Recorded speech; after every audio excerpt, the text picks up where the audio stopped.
Hey guys, and welcome to my March weekly wrap-up number 2. To be clear, this is for this past week and not this current week that we're in. Once again, I'm a little bit late on this, about the same amount of late that I've been for the past several weeks. Sorry about that, but this is for, I think, Sunday, March 6th through Saturday, March 12th. So, not this current week, but last week. So last week, I was able to get through 4 different things, 2 physical books and 2 audiobooks. And the very first thing that I was able to finish last week is Arrows of the Queen by Mercedes Lackey. I actually did a full video review of this, and you can go watch that if you'd like to. I'd really highly suggest doing that. I'm really proud of how it turned out. I really think it did a pretty clear job of explaining what the plot is and the different points that I had to make about my feelings on the writing and the characters and the world building and just everything about it. To kind of summarize here, it's basically a sort of coming of age kind of thing, but really focuses on this girl who's leaving this kind of old-fashioned world that she was born into and really kind of moving into a more newer world, I guess more progressive world that really accepts who she is for the most part, where she's never really had that before in her life. And she's basically chosen to be one of the heralds for the queen, which is, it's like a queen's guard. They're diplomats, they're teachers, they just help with everything that the queen needs them to do throughout the kingdom. And this girl, Talia, has actually been asked to be the queen's own. She's been chosen to be this by, and all the heralds are chosen by these, a horse-like creature called a companion. So these telepathic horse-ish creatures find people to be heralds and then choose them and then bring them back to the collegium where they are trained to be heralds. And like I said, Talia is going to be trained to be Queen's Own, which is like Queen's right and left hand kind of thing. She is the Queen's friend. She is her main confidant, and she kind of helps her also raise the new queen. So that this book has a few issues that I definitely have to address, like the writing is a bit clunky sometimes. I do actually like the writing. I don't think it's slow writing. I think it's really good writing, but I do think it is kind of clunky, and the pace of the plot itself can be slow, and not a whole lot of stuff seems to happen, but I do actually really like it a lot. I liked all the characters, and I liked how we kind of get to view Talia in the way that we do. We kind of get to see her from other people's perspectives a lot. She's a very shy and reserved person, so it kind of reflects her personality. I feel like the writing really reflects her as a person, and I feel like it's something that a lot of booktubers really like, a fantasy book and author that I think a lot of booktubers would like, and I'm really hoping that you guys will give her a chance, because I think there are a lot of themes in this that a lot of people on here would really enjoy. So definitely check out some Mercedes Lackey. You can absolutely start here. This is the first book she ever published, and the first in the series, this very long series, focusing on Valdemar. So the next thing that I finished last week was The Prestige by Christopher Priest. This is actually a movie, and I saw the movie quite a while ago. I've seen it a few times. Actually, I rewatched it last year, I think, for the first time in a while. And I really liked the movie a lot, and I did like this a lot too. It was really good. I've heard really good things about this book in comparison to the movie, that it's better than the movie. I actually like them both pretty equally. I feel like the book is pretty similar to the movie. The movie really follows the book pretty well. It's just told in a much different way. The book is told, I don't know if you guys know anything about the movie, so I'll just tell you a little bit about it. It's basically about these magicians that are having a feud. They end up having this really bad fight with one another and just keep trying to sabotage one another and ruin each other's careers and lives in general. And it's really interesting. The movie is, I think it really fits well as a movie. Like, it really, really fits well as a movie, especially because the magic that you get to see performed is like really, it's much nicer to see it visually than it is to hear it described. A lot of stuff that is described in the book actually does appear in the movie, which I like a lot. And I feel like it's just easier to see and visualize things when it actually is visualized in front of you in the picture in the movie. But it is really well written. It is a very well written book, but it's told in epistolary form. So there's just like a bunch of diary entries, basically journal entries, letters, that kind of thing.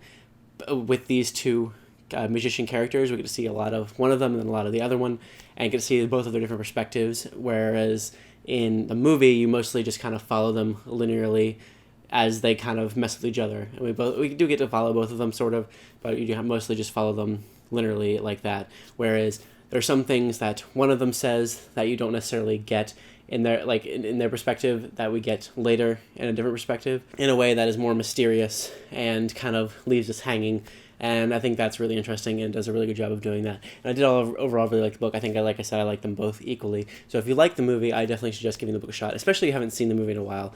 Probably wait a little while after you've seen the movie to read the book, or vice versa, but because they're very similar. And I mean, I did like them for different reasons, because the movie is good visually, but the book is also really well written, and I really like the way the characters are written in that quite a bit. You get to see quite a bit more of their inner thoughts and inner dialogues and what was going on with them when they decided to do the certain things that they were doing throughout their lives. So the next thing that I was able to get through last week was The Vile Village by Lemony Snicket. This is the last one that I'm going to read for a few weeks. I kind of burnt myself out on this series. I don't even remember which number this is, but I did really like this one a lot. I made the decision to make this the last one I was going to listen to for a little while, like before I even listened to this one. I'm glad I listened to this one because I think this one is pretty fresh compared to the other ones. Basically, the kids, the orphans, go to this village, and the whole village is trying to raise them at the same time. And they're not really doing a very good job, obviously, and the kids are kind of miserable there, obviously. So it's good. It was good. It was really interesting, and I feel like it added some more interesting elements from the last book. It kind of took over where the last book left off and gave us something to care about from the last book, whereas each book before this one has really just been its own separate thing. These books are finally starting to build on top of one another and give us more meaning behind them, or just more interesting things to happen that kind of go from one book to the other, and which I really enjoyed. There are some certain elements like this poem that these one characters are writing in order to give clues to the orphans. Is really interesting. It was a really good constant thing to have happen throughout the book that I think was really clever. And once again, his writing was on point, and I think the humor in this one was some of my favorite humor so far. And I think this is probably my favorite book in the series so far. And the last thing that I got through last week was Etiquette and Espionage by Gail Carriger. This is the first book in her Finishing School series. Last year I listened to the entirety of her Parasol Protectorate series, which I really, really enjoyed a lot. I think I gave every single book in that series 4 stars, because I really liked all of them a lot, and it was just consistently a really, really good series. This one I also really enjoyed, mostly for her writing. I think the main things that stand out for me in this are the characters, the setting, and the writing. The characters, like Sophronia, the main character, is great. Really like her a lot. The writing, as always, is fantastic. It is just hilarious, and I love the way she describes things. I love the way she writes insults. I love the way she just makes everything so sassy and just really brings these connections between two different things in a way that makes it humorous. And she does that consistently throughout almost all of her sentences, have something witty going on in them. And I think overall she's just a really great writer. And I think that really is what drives this book. And the setting is really cool too. It's a finishing school that Sophronia is sent to by her mother, because Sophronia has a bit of issues with being proper, I guess, and her mother wants to send her to finishing school. So she goes to this finishing school that she is recommended to go to, and it's a little bit more than what her mother bargained for. It's a finishing school in which she is taught not just finishing being a proper lady, but finishing as in finishing, I guess, an opponent, finishing her prey, killing and espionage and that kind of thing. And it is pretty fun. The finishing school is, I don't know if this is necessarily a spoiler, so I won't say it, but it is set in a kind of interesting place that I really enjoyed a lot. There's a lot of steampunk elements in this book that I super enjoyed quite a bit. The world building in this, I feel like, really works. It's kind of subtle, and I feel like it's very natural. I feel like the way she wrote it was very natural, and that's some of the stuff that I enjoyed the most, was learning about how this world is developing, because this is set in the same world as the Parasol Protectorate series, and it does have, I think, at least one of the same characters. I can't remember if there are more or not, but it does have at least one of the same characters, and it is really good, and I really enjoyed the way this world is developing and all the steampunk elements. But some of the plot is kind of boring. It kind of drags on a little bit, even though it's kind of short. I feel like it could have been a little bit more interesting than it was.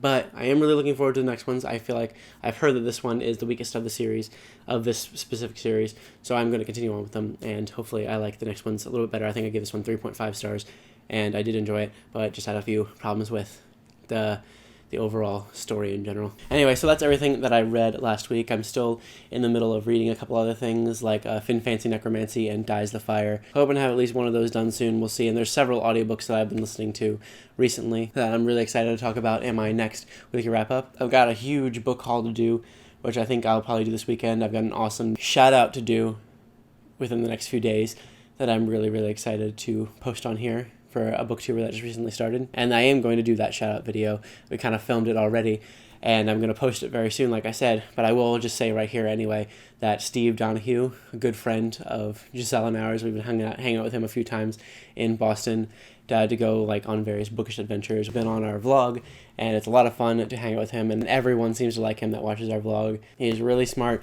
really funny, really witty, has really amazing reading speed and taste, and reads pretty much everything you can possibly think of, and reads a lot, like an insane amount, because he's a professional reviewer.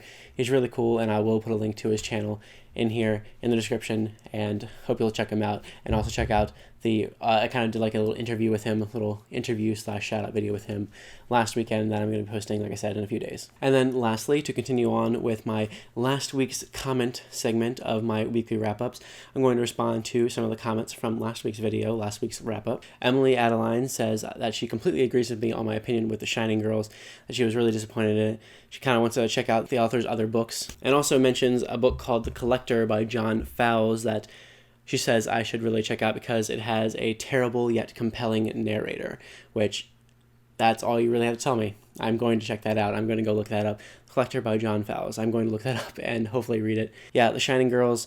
I'm actually reading right now a book called The Silent Girls, which, I mean, it's a pretty similar title, and it's much, much better. It's pretty different. I mean, it's very different from The Shining Girls and everything, but it's another, like, it's a murder mystery kind of thing, and I'm really loving it a lot. You'll hear about that next week. And Audrey Reeds did respond to her comment saying that she almost got The Collector at a store last week for $3, but was hesitant about getting it. Well, you should definitely get it now. People are recommending it. I'm going to get it whenever I see it, because obviously I need to. And then JBBYT, who has been an awesome avid watcher of both this channel and our vlog channel, said he kind of agrees with me on the series of unfortunate events, that you can kind of get tired of it, and just some of them aren't exactly the best. They kind of go downhill after a few of them. He said he really liked The Reptile Room, but then the rest are kind of meh.